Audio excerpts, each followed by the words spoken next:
अस्सलाम वालेकुम प्यारे व्यूअर्स, उम्मीद करती हूँ आप ठीक होंगे। आज हम आपके लिए एक नई रेसिपी लेकर आए हैं। इस रेसिपी का नाम है कलरफुल पापड़। किस तरह बनाए जाते हैं, आइए हम इस रेसिपी की तरफ चलते हैं। हमने 1 कप ऑयल कढ़ाई के अंदर ऐड कर दिया है, अच्छे से गर्म हो चुका है। अब हम इसमें कलरफुल पापड़ जो है इसमें ऐड करते हैं।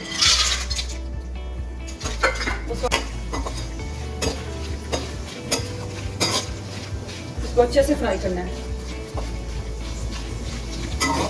ये हम बच्चों को चाय के साथ भी सर्व कर सकते हैं, उनको दे सकते हैं।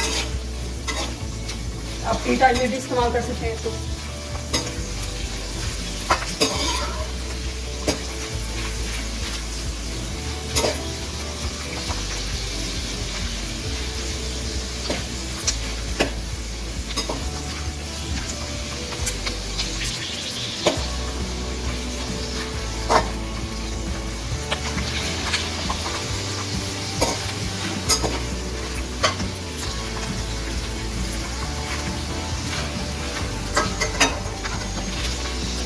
कलरफुल पापड़ हमारे तैयार हो चुके हैं। अब हम इसको सर्व करते हैं। कलरफुल पापड़ हमारे तैयार हो चुके हैं। आप भी घर में जरूर ट्राई कीजिएगा।